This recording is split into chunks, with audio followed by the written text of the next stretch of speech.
Good Monday morning, mateys. Hey, hi everybody, how's it going? Welcome to your weekly live stream of horror news and channel updates.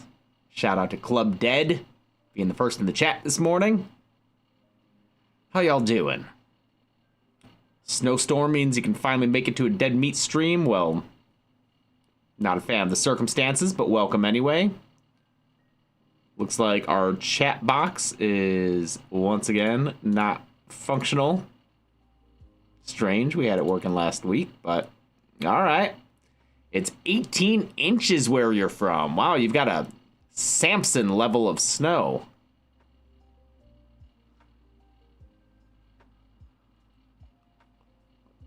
We're safe here in LA.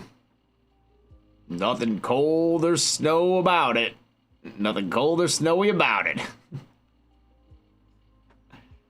It's not crazy. That's not crazy that I said that, Michael. Oh, there's our chats. There's our little chat messages. They're in there.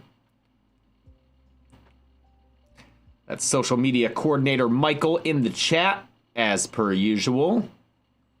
Hey, buddy. How you doing? Mug of the day is, I have not watched Sopranos, but apparently in that show they make a horror movie called Cleaver. And Chelsea's a big fan. You get your Scorsese films, you get your gangsters, anything like that. Chelsea's a big fan, huge fan. So this is Chelsea's mug.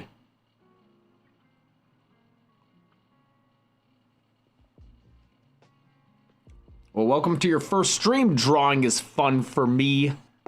4826. Drawing is not fun for me. I'm such a abysmal drawer.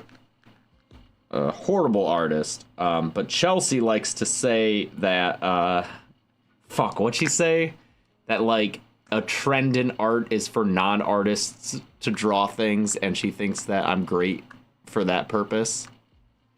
I have no ability to portray perspective or do I think part of it is my imagination's not great, so I don't see things in my mind that well.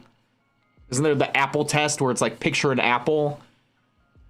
There's all these different versions of what you're picturing in your mind's eye, and my apple is probably a pretty simple little cartoon Richard Scary apple. Is that a roundabout way to say she loves you, but you still suck? She genuinely gets a kick out of my drawings.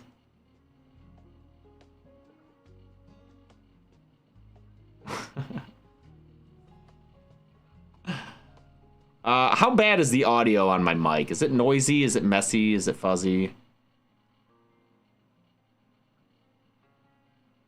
It's different, right?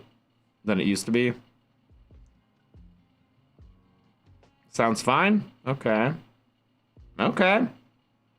There's a slight hum when you talk, but not bad. Thank you, Michael. See, the rest of you can be like, oh, your audio is great. It's perfect. Michael knows that I pay him, to be honest. He's not going to give me the, no, it's perfect and great in every way. He's going to say, all right, it's a little, got a little hummy there. Someone said I'm clipping a little. Do you mean when at the end and beginning of sentences, the gate, is it kind of clipping me off? It's tolerable. Kevin Pearson trying to get on payroll. Do I watch the streams back? No, man, I don't have time for that. I don't even watch the podcasts back because I'm in them, you know, so I don't have time to watch the hour-plus long podcasts back, unfortunately. I'm clipping through the walls. Oh, no. No clip mode. All right, let's get to the news, shall we? Kind of sounds like it's trying to overbalance my levels. Weird. Well, welcome, piece of toast, to a stream that you've caught. Balance my levels. What does that mean? That's Ben saying that. Our producer and brand manager, Ben, without whom these live streams would not happen.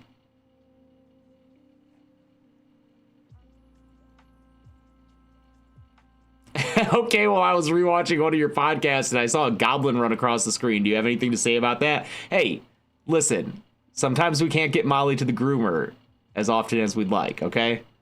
Doesn't mean you should go around insulting her.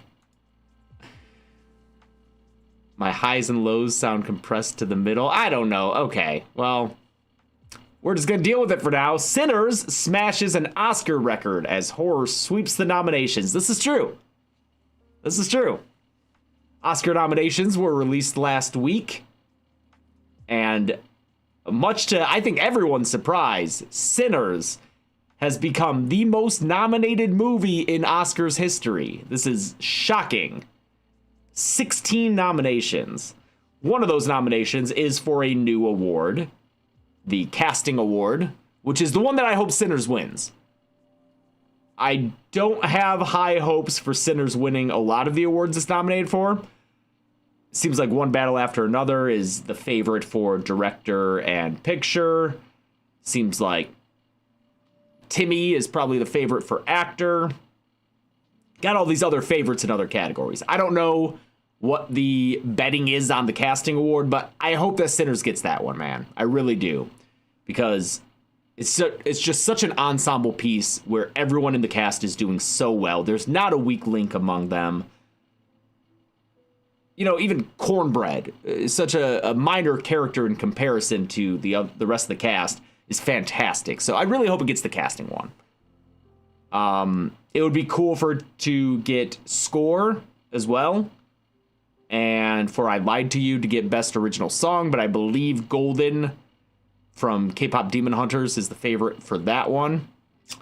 In any case, even if it weren't for the Casting Award, which is new this year, Sinners would still have the record, even with 15, because the previous record, I believe, was 14 or 13. It was a three-way tie between All About Eve, which is a fucking amazing movie, by the way, Titanic, and La La Land.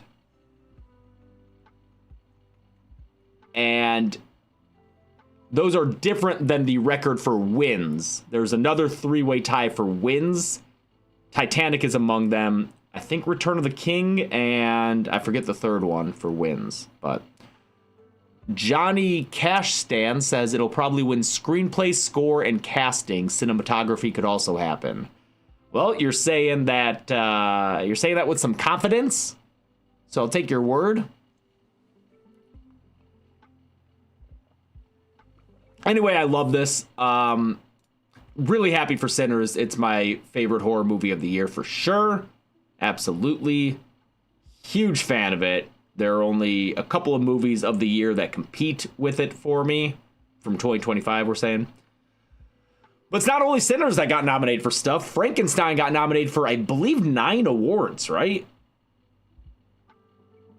And then Weapons has the Best Supporting Actress nomination for Amy Madigan as Aunt Gladys, which is fucking awesome. And The Ugly Stepsister, which, I mean, spoiler alert, it will be nominated for Best Original Picture at the Deadbeat Horror Awards. And the second we saw it last year, we said this is going to be nominated for Best Picture. That got an Oscar nomination, which is shocking, for hair and makeup, which is really cool. I hope that means that more people will watch that movie. It's available to watch on Shudder, which, by the way, huge get for Shudder. To get an Oscar nomination, a Shudder movie? They didn't make the movie, but they are the distributor, so that's awesome. I'm so happy for horror in general with these 4 horror movies. And Jurassic Park Dominion, which I've yet to see, also got a nomination for VFX. So if you want to count that among the horror adjacent, we can have a 5th. Begonia, some people think is horror adjacent. I'm not sure I would agree. It's dark. I loved it. But that also was nominated for things. It's a great year for genre, is what we're saying at the Oscars. So, very excited to watch this. The only thing I'm sad about is the Oscars are during South by Southwest, which I'll be at. I don't know why a film festival would schedule itself with the Oscars right in the middle of it. So I don't know if there are going to be screenings of films that day, but I want to watch the Oscars since I've watched a lot of these. Oh, Rebirth. I'm sorry, not Dominion. I'm so sorry. I'm sorry. Jurassic World, you know. It was Rebirth, not Dominion. I have seen Dominion. Obviously, there's a kill count on it, but Jurassic World Rebirth is the one with the VFX nom. Will they have some sort of watch party there? I fucking hope so, right?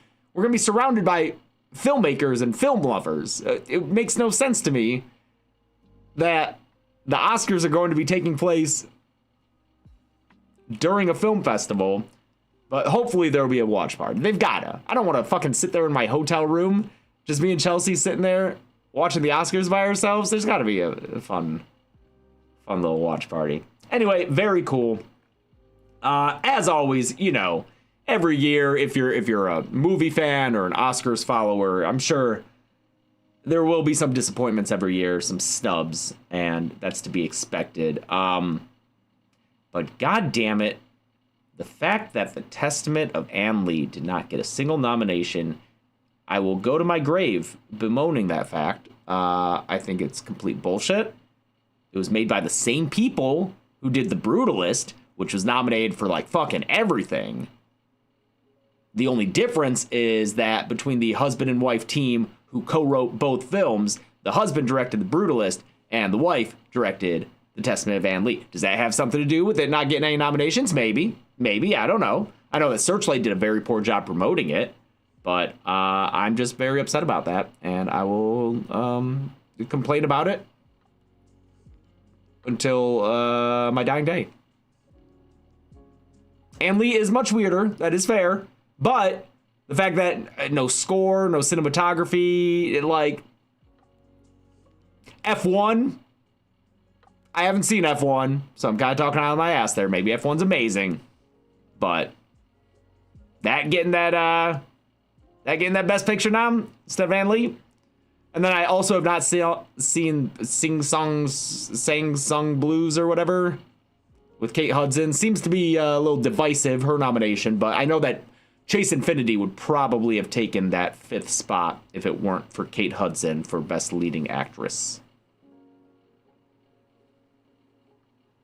Listen, I want to see F1 in theaters is the thing, since I know the sound is really good. I don't know if it's going to go back to theaters, but I'm not looking forward to it. I'm not looking forward to watching F1, but I'll watch it. Sang Sung Blue, okay.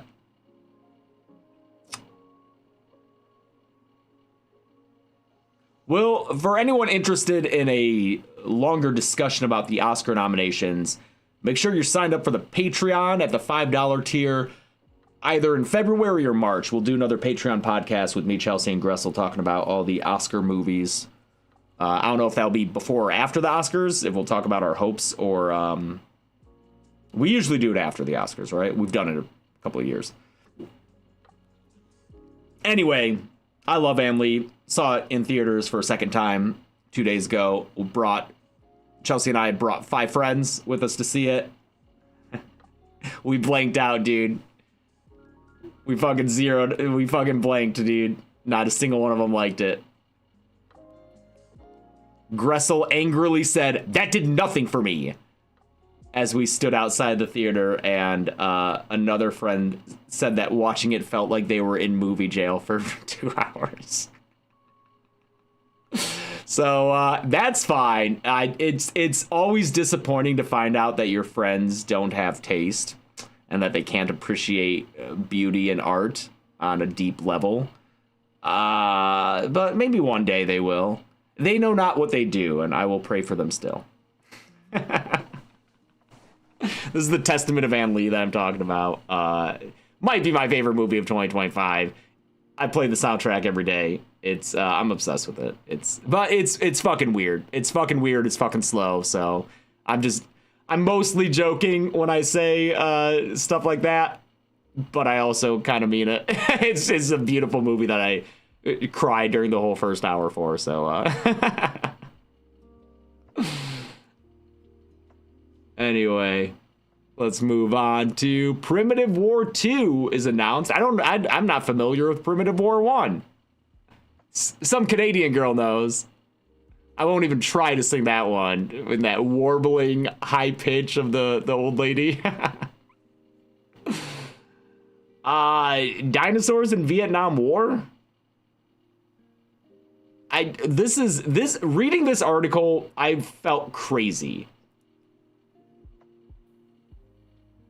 because it's dinosaurs in the Vietnam War. 1960s warfare collides with prehistoric predators.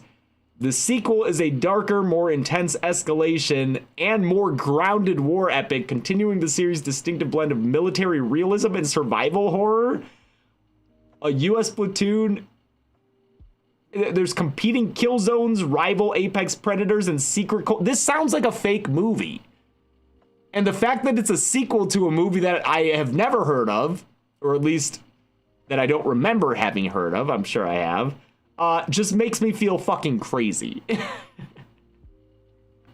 This article makes it sound like, dude, remember the crazy primitive war that everyone loved and did bonkers at the box office? We're getting another one.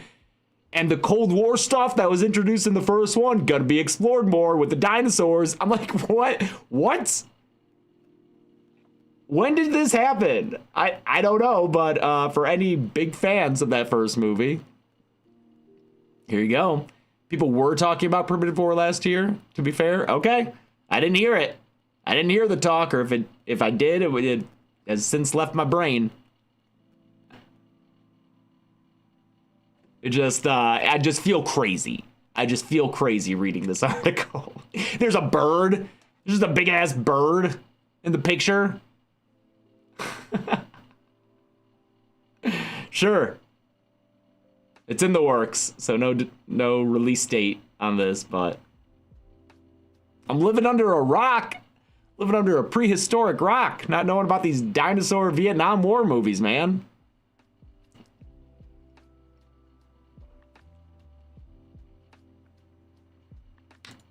Kenan and Kel are making a monster horror, but now I don't believe this will be a horror movie.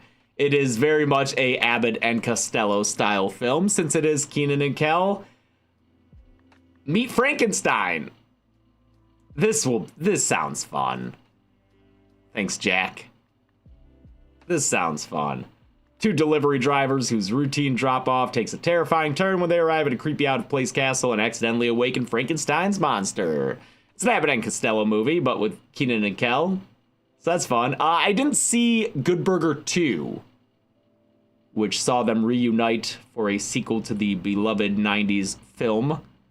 That was a few years ago. Anyone see Good Burger 2? Is it worth watching? Is that a double feature worth doing? I prefer Drake and Josh meet Art the Clown to me.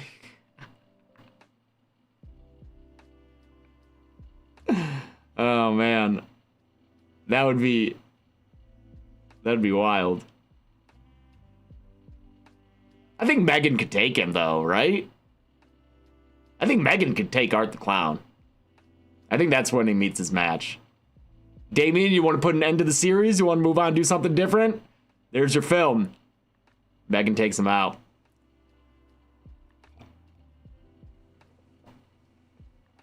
It's Art's first and only word. Megan. As he is about to die. She's like helping Sienna raise the sword. They're swinging it back together. And then as it comes towards him, Art is just like, Megan.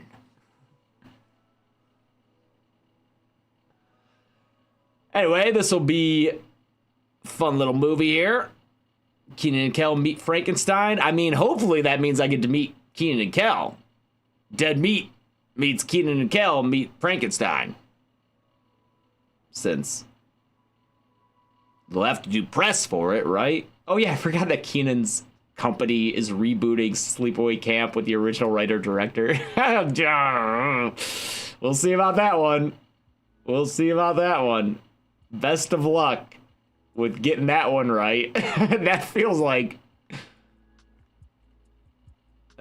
just running towards a minefield intentionally. Why would you do that? Is that the second reboot? No, Sleepaway Camp's never been remade or rebooted.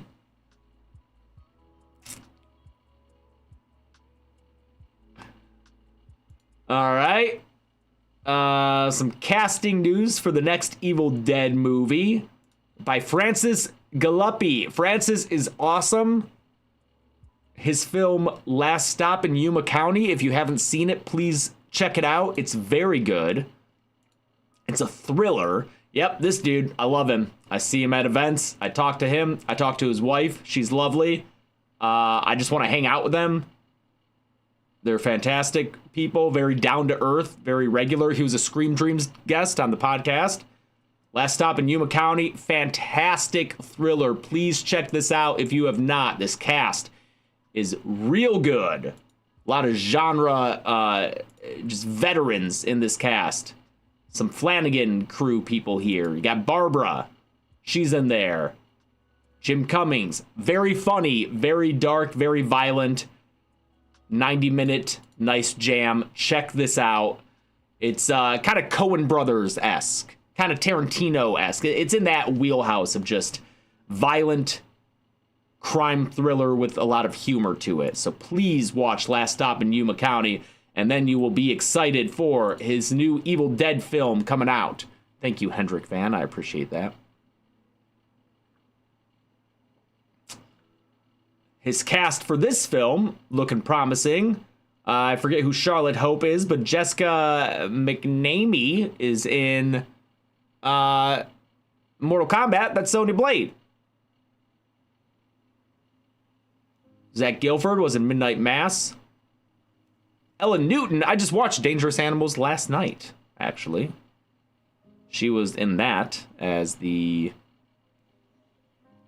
woman from the... Oh, Charlotte Hope was in Game of Thrones. Wait, as who? Who's she in Game of Thrones, dude? Oh, Ramsey Bolton's crazy girlfriend. Okay. Okay. What happened to her? How'd she die? Sands pushed her off the building? How do I not remember that? What the fuck? Sometimes it's so sad that I'll be talking about Game of Thrones and a character will come up like this and I'll be like, how did they die? I don't even remember, dude. Thanks, Kasumi Wumi. And Coleman Wild Witch, thanks a lot. Oh, Sansa pushed her off. Sansa pushed her off. I thought you meant like the Sand Sisters. Was it when she was escaping? Theon did it. Theon threw her off the edge of a parapet wall. Oh, okay. Oh, was it when she like jumped down off the tower into like a fucking snowy mound and escaped? It does hurt too much to rewatch, knowing what it ends up being. Spoilers for come on, man. I can't refrain from Game of Thrones spoilers.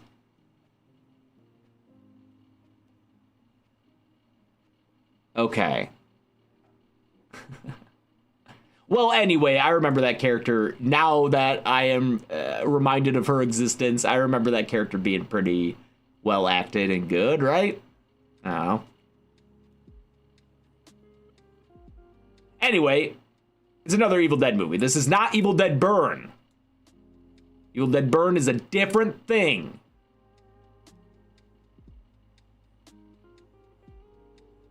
This is Evil Dead Untitled. Although I think a comment said that it's Evil Dead Wrath. I don't know. That's just a random comment on Deadline, so I can't confirm that. But potential name Evil Dead Wrath. Anyway, this will be coming out probably next year, since we're going to have Evil Dead Burn this year. Evil Dead, man. It's hot right now. David Dastmalchian's Grave Conversations gets a season 4. Look at him and fucking Cody Rhodes. And they're both in the Street Fighter movie, so they know each other there. But that'll be the first episode. That's coming out in 2 days. January 28th, Cody Rhodes will be the first episode of season 4 of Grave Conversations. It's sad. I was looking at the guest list and I was like, my chance to be on this show has passed. It's kind of like the Hot Ones thing. It's like when that show began, it was like, oh, maybe I could get on that if I, work some things and get in contact. But at this point, the guests are so high caliber, I'm like, never mind. All right, that's past me pretty far. This season we'll have Weird Al Yankovic, Neil deGrasse Tyson, Brian Fuller, Aaron Moriarty, Steve Agee, Kristen Ritter. Yeah, I'm like, all right. Orville Peck. Oh, is he gonna wear his little mask while he's laying down? Probably, right? Last Meal could have me. Maybe I could get it. Yeah. Let me know the new ones. I keep learning about these things too late for it to happen. So yeah, let me know about the new hot ones that I can jump in there and try to get in there while before the door closes, while the door's slowly swinging shut. I can be like, wait, hey, I have a YouTube channel. Talk to me. But great lineup of guests for this. So check that out. I remember, like, the reason I haven't seen a lot of these is because at first, with the first season, I don't think they were releasing them on YouTube. I remember it was kind of difficult to find where they were. So now I'm assuming, okay, so there's season 2. And these are the full episodes? No, these are little clips. Season 1, or are they? Are the episodes just like these 10-minute long things? Oh, these are 20 minutes. Okay. So James Gunn, Nathan Fillion, Kevin Smith. Oh, this left me last season. It was on Instagram. Yeah, right? It was hard to find the full episodes. But I guess they were shorter, sounds like, at first. And then now they're doing like the 20-minute thing. Mission creep, you know, it always... Oh, Seth Green was on there. Nice. Jack Quaid, my boy. Flula? Flula's pretty fucking big. All right. Jamila, oh, she's in a little hot water lately with some texts, right? I don't really follow that whole thing, but I know that she has been implicated in the, right? The,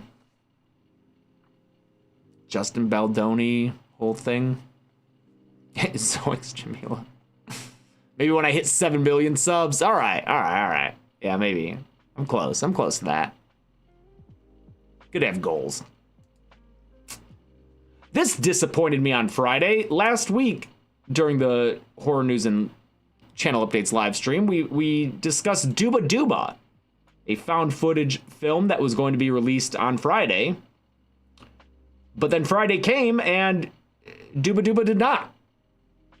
It was scheduled to come out on Friday, but Bloody Disgusting learned that its release was pushed back. Distributor Dark Sky Films says, "Fear not, the delay is for a good reason that'll be announced soon. I am assuming theatrical release." So that's good for the filmmakers.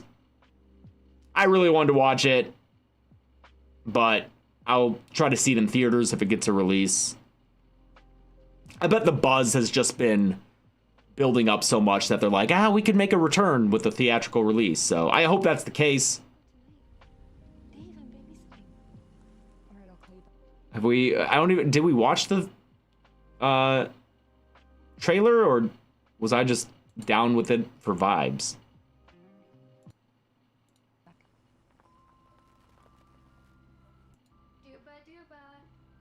Duba Duba is just something we say so that Monroe knows it's us, and it's because we did watch the trailer. We skimmed through it. Yeah. Where it's coming from. Her brother was murdered. Is this the security cam one then? Yeah. Yeah. Yeah,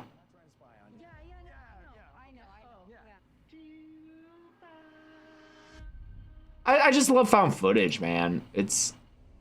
I'm going to be interested in a found footage movie, so I hope I get to see this sometime soon.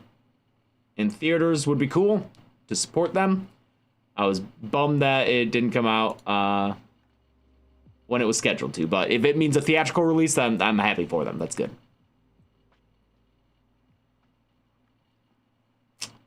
And finally, Clown Cafe from Terrifier 2 is now on streaming services. I think Leah Voicey, our friend who performs it and is depicted there in caricature, helped make that happen. But now you can listen to Clown Cafe whenever you want.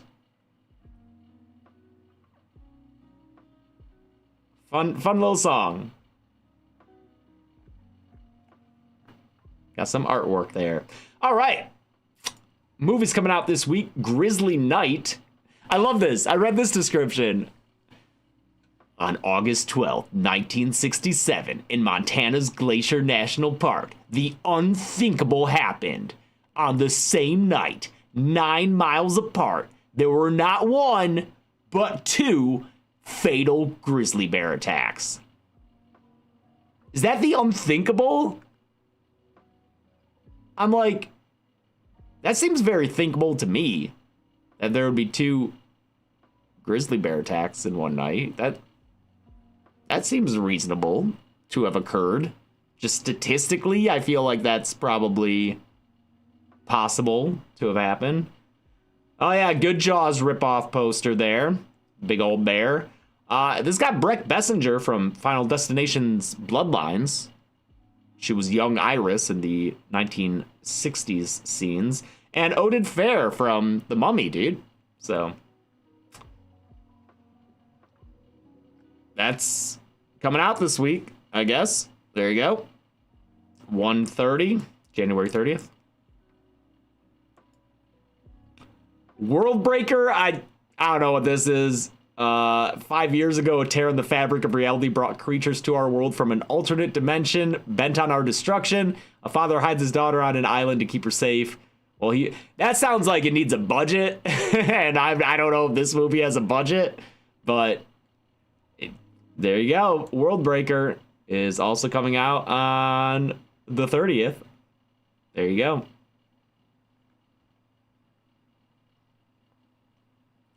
And then 2 movies you have probably more familiar with that are coming out. Oh, it's Mila Jovovich. Okay. Well, it's got a name. Luke Evans. It's got some names. Iron Lung comes out on the 30th. Initially slated for a very limited release, its theatrical distribution has expanded to many more theaters than originally planned for. Also in the UK, I believe I saw. So this will be out on the 30th.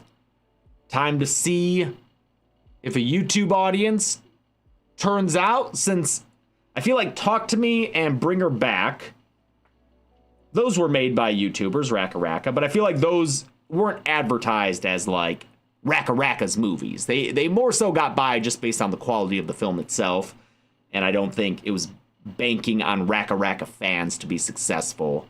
Shelby Oaks was more in line with kind of banking on the filmmaker's built-in audience to see how it did at the box office, and that was a much smaller release, so I don't know if it's comparable.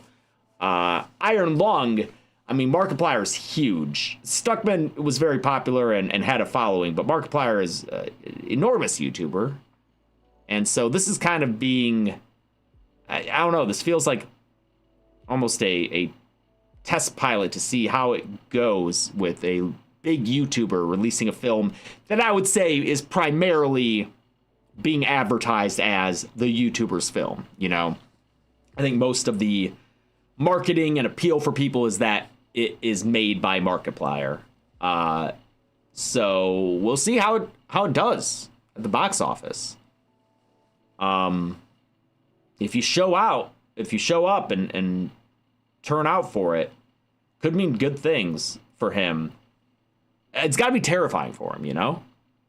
Because huge on YouTube, obviously, huge. But this is taking such a step out of that world. It's like I go to a horror convention and I get stopped a bunch and it feels great. People are like, I love your work. It's James HDs. It's awesome. You know, I step out into the real world. No one gives a fuck who I am. It's totally different things. And I feel like Mark is probably has some concern about, you know, that potentially being the same thing with him. It's like you open this up to a wider audience and they're not going to care who the fuck Markiplier is. They're looking for what the movie is. But so I'm curious to see how it does. I did see Iron Lung. I cannot possibly begin to give you a assessment of it. I unfortunately was way too tired to see this movie. I think it's all last month, like when I was still exhausted, and it was like an hour-long drive to get there, and it is a very quiet, long, it's over 2 hours, kind of experimental movie.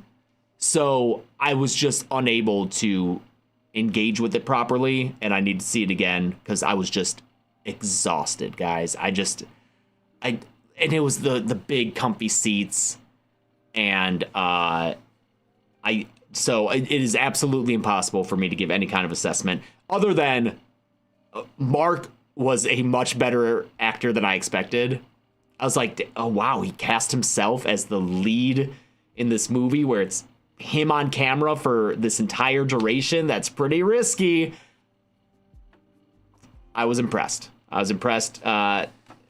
He didn't feel to me like a YouTuber, like acting and not really knowing what he was doing. I think it looks good. So, yes. Definitely need to see it again. But it didn't feel cheap to me. It's limited in its setting. You know, it's a one setting film. It's clearly an indie film, but I also just respect the fact that he goes and makes a movie. He could have done like a silly slasher or something that's much more mainstream, much more marketable. He could have made bank off a very simple film and just counted on his audience coming out and seeing it. But instead, he made this very experimental, slow movie. And I gotta respect that, dude. Because no doubt a lot of casual fans of his will see this and hate it.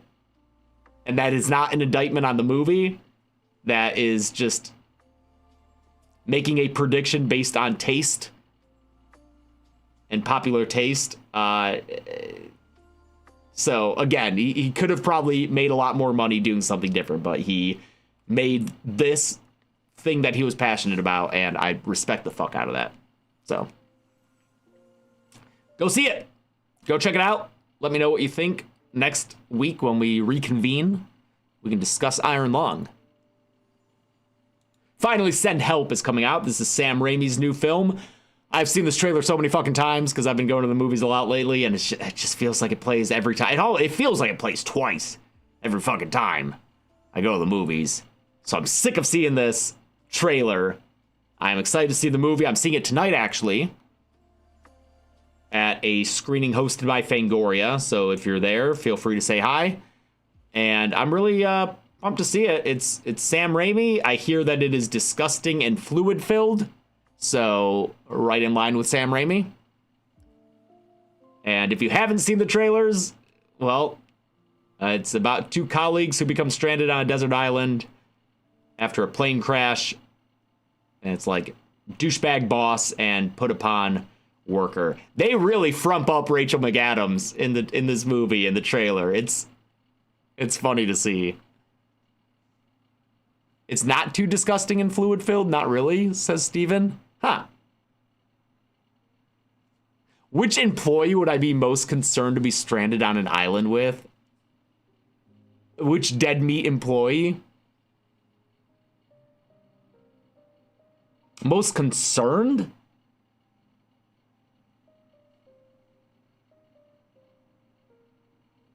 Huh. I don't know. I don't think I'd be concerned. Like, for my life? Yeah, I don't think I'd be concerned for my life with any of them.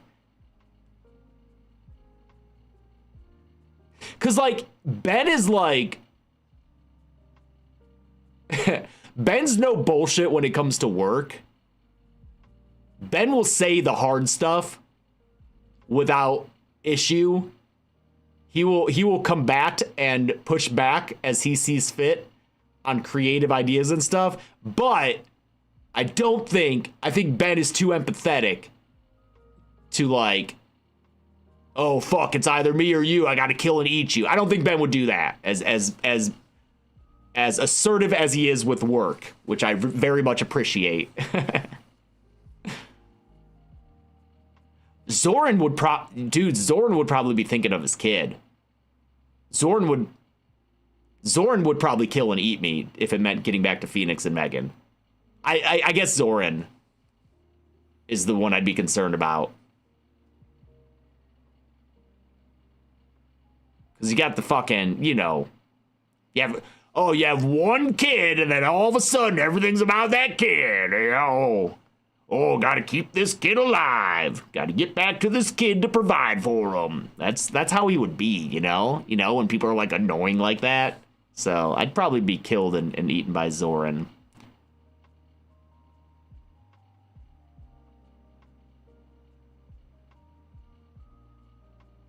Goo goo gaga.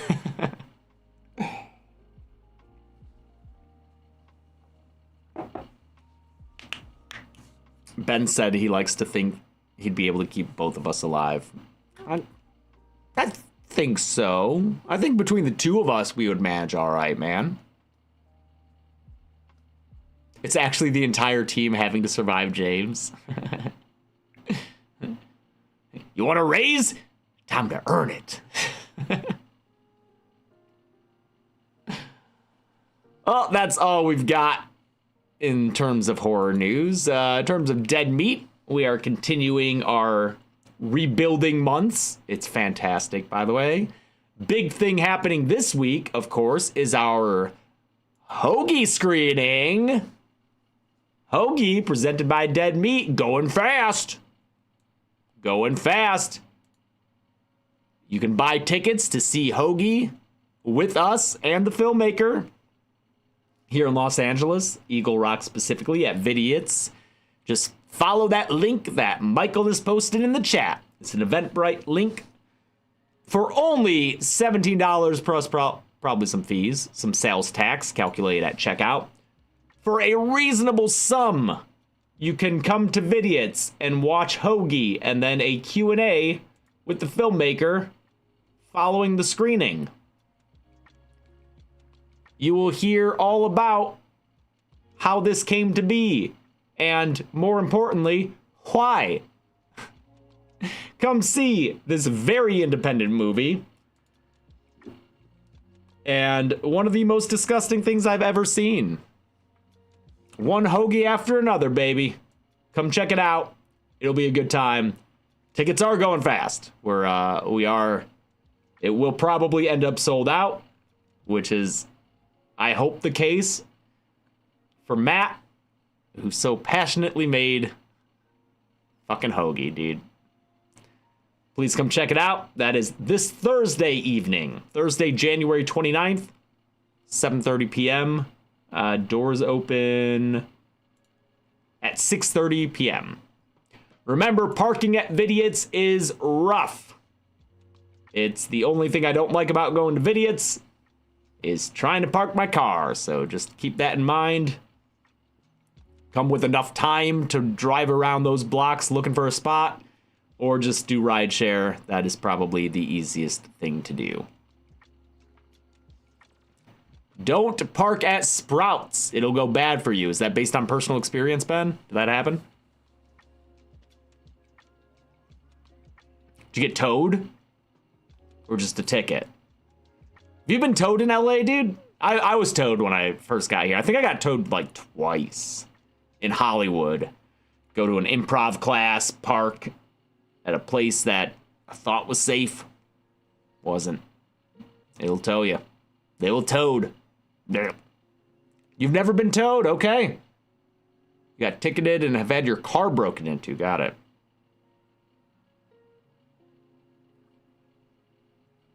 Three tickets? Oh, Michael, that's nothing. The tickets that I would get when I lived on fucking Wilton in Franklin Village in Hollywood. That was fucking disgusting, the amount of tickets and money spent. All right. So that's a big Dead Meat thing happening on Thursday. Other than that, I hope you're patient with the release schedule. It is obviously slow right now on the channel.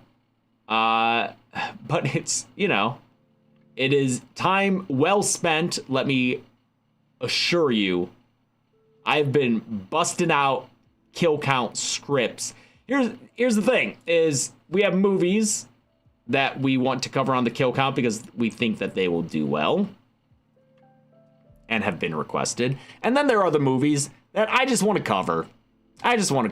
And so what I've been doing is just writing those scripts.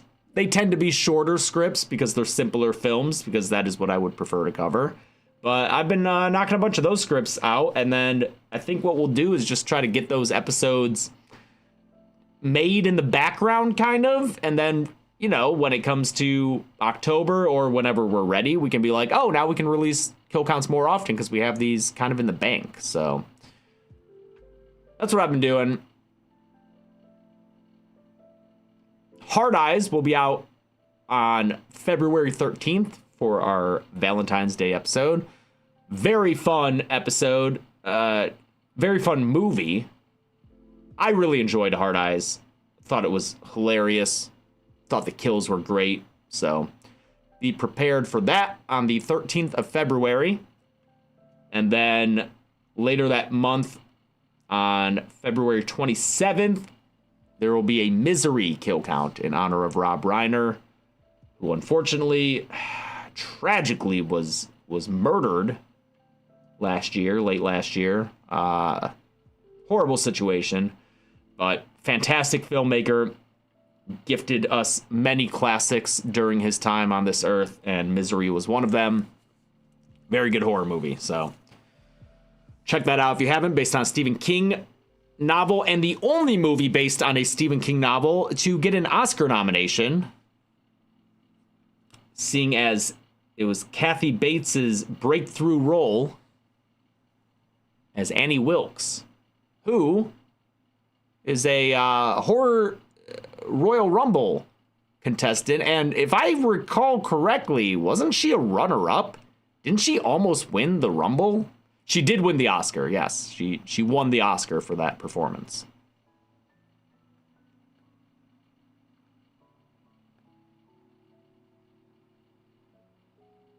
But I think, didn't it come down to her and Megan for the first Royal Rumble winner? Oh, it's the only Oscar win. Carrie, Shawshank, Stand By Me, and Green Mile were also nominated. Oh, okay. My mistake. It is the only movie based on a Stephen King novel that has won an Oscar, thanks to Kathy Bates winning Best Leading Actress for her performance in that role. My apologies.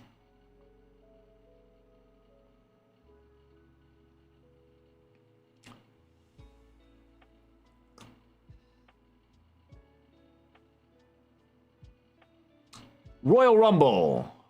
Horror Rumble. The Horror Rumble. Chelsea's been working on wrestlers. But again, major delay for the Horror Rumble and the Horror Awards. Apologies, but they probably won't be out until the summer. Hopefully you guys still care about the awards at that point. The Rumble I'm not too concerned about. That can come out whenever and it'll be amazing. The awards, you know, when we're halfway through 2026, hopefully you guys still care about 2025 movies, but they were just, the reason those are delayed is because in order to hit their deadlines early on in the year, they have to be worked on at the end of the previous year. Like, work for the awards and the Rumble need to start in November to hit the usual deadlines. And last year, you know, for whatever reason, we were just, 2025 was a rough year, I'd say, just in terms of burnout. I was going to say internally at Dead Meat, but that makes it sound like there was problems behind the scenes at Dead Meat. There weren't. We were all just tired. We were all just burnt out. So, God, I hate how wet my eyes look in these streams. Like, I look like I got allergies or something going on. Why is that? I ordered like an ice face mask. Is that gonna help? Will that make me look better? I think it's downstairs on my stoop.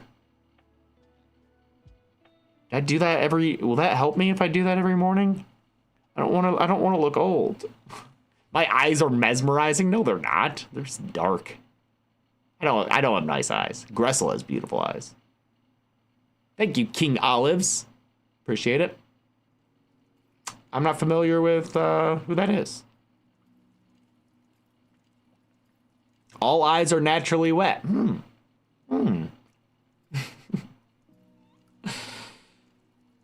Do you use retinol?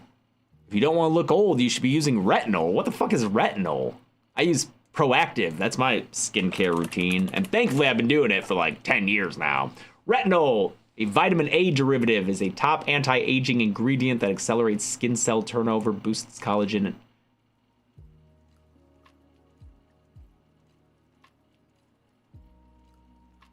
What do you... Retinol.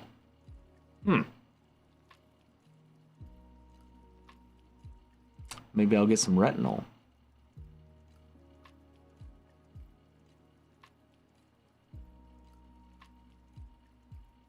We'll discuss skincare in our weekly production meeting. Yes, that'll be a great use of time.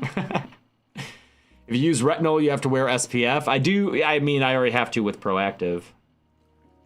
Is retinol in Proactive? Am I already using it? No, it doesn't. Doesn't look like it. Wait.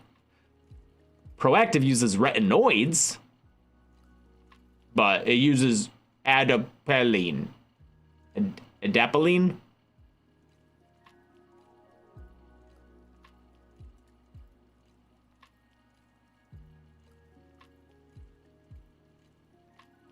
Well, I'll check that out.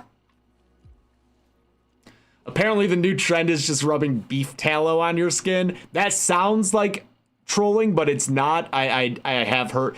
I mean, I don't know if it's effective. I'm saying that the person saying that M Davis is not just trolling the chat. That is a trend right now. Beef tallow. I've heard beef tallow is big right now. I'm not condoning it or saying it's good. I'm just saying that I have heard of beef tallow being a trend. And yes, of course, trend does not mean it is smart or effective. Words to live by.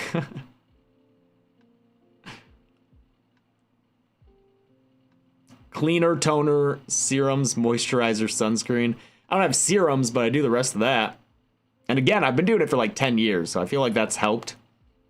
I feel like that, and the fact that I don't go outside that much, I think has helped me look okay. I'm going to be 37 in a few months. That's not old. You should start a routine, Michael. It's never too late to start, and you're like 20, what are you? You're a little fetus. No, you're like, what, you're 23 at this point? You're 25, okay. Now you can legally run for a House of Representatives now. And rent a car. Yes, sunscreen is very important.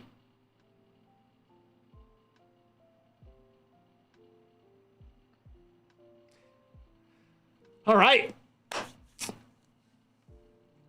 I don't know, is that it? Any questions on anything before I get out of here? Michael is the baby of the company. Thank you, Fury Pin. A horror film fest near you. Very nice. Those are a lot of fun. It's really cool to just like go and watch a bunch of movies.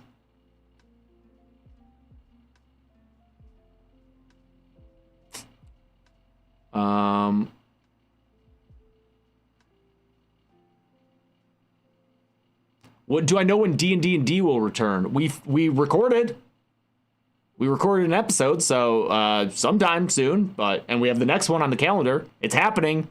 It's happening. We will be in Tampa next month at the end of February for Spookala. No, it's not Spookala anymore. Scaradise. For Scaradise. So come see us in Florida at Scaradise at the end of February.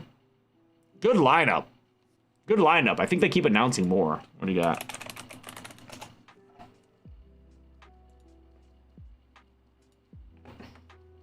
Shannon Elizabeth is so nice. I was at a convention with her in Manchester, rode the shuttle a lot with her, talked a lot about her work with animals. Very cool. Oh, that's right, dude. Fucking Shooter McGavin's gonna be there. Oh my god. Yes. Madeline is such a sweetheart, and her mom is so nice. Lovely to talk to. I hope her mom's there. I'm assuming she will be, because she is a minor. She's like 16, 17 maybe.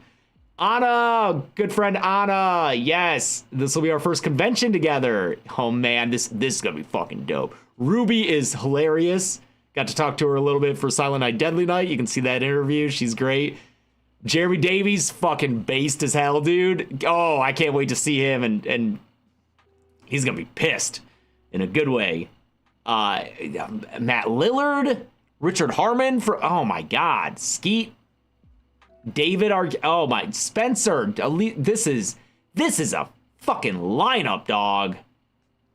Jessica Roth from Happy Death Day. McKenna. Jack. What? Mick Foley. This is fucking, oh, this is gonna be so good. Liz or Lizzie Broadway from Gen V. Nice. Lucas Gage, phenomenal performer. Oh, Colby Minifee from The Boys in Gen V. And Bam Margera's there too. Wow, this rules. This is real cool, man. Every time I look, I feel like it gets better and better. Hayden? James Remar? Like, what the shit? This is fucking dope, dude. Oh, and Biff Tannen. That's who Tom Wilson is? Oh, he's fucking Biff, dude? Wow. That's a lot of cool people, man. Come to Scaradise. And you know what? Shout out to Scaradise. Usually we're the last ones on these lists. Usually you go through all this entire list and then it's like, and dead meat down here. Thanks, Scaradise, for not sticking us down at the very bottom. I appreciate that. It's fine when it's the case, you know. We're just YouTubers, but it's nice to... Oh, wow, there's a Scream 7 screening at Scaradise? Jeez. All right, you can even see Scream 7. Will that be early? Is that before it comes out? There you go. If you want to do that. A lot of photo ops. Do we have a photo op? Should. We usually do. Looking for that green. Yep, there. What? $95? What? Yo. Oh. David's only 75? Did we set that price? Who set that price? Sorry, guys. There's two of us. We should, I don't care if there's two of us. We should not be charging more than, wait, why does Hayden have, oh, that's autograph. Okay, Hayden's more expensive. That's good. But we should not be more expensive than David Arquette or literally anyone else on this list. But there are two of us, I guess. Oh, boy, that, okay. I'm sorry. When you, when the beheadings start, can you at least make sure our blade is sharp? Okay, well, for $95, I should be able to host a kill count. All right. Well, sorry about that. We will hopefully see you this week, Thursday at Vidiot's for Hoagie. Hopefully see you in Florida for Scaradise. Don't give me the rusty one, dude. Come on. All right. Thanks, everyone. Be good people. And I was gonna say rub beef tallow on your face, but I won't even joke. I won't even joke about stupid fucking trends like that. Be good people and do whatever you want with your beef tallow. I don't have an ending screen. Oh yeah, we ran into this issue last time. All right, it's not starting soon. Don't lie. It's not starting soon.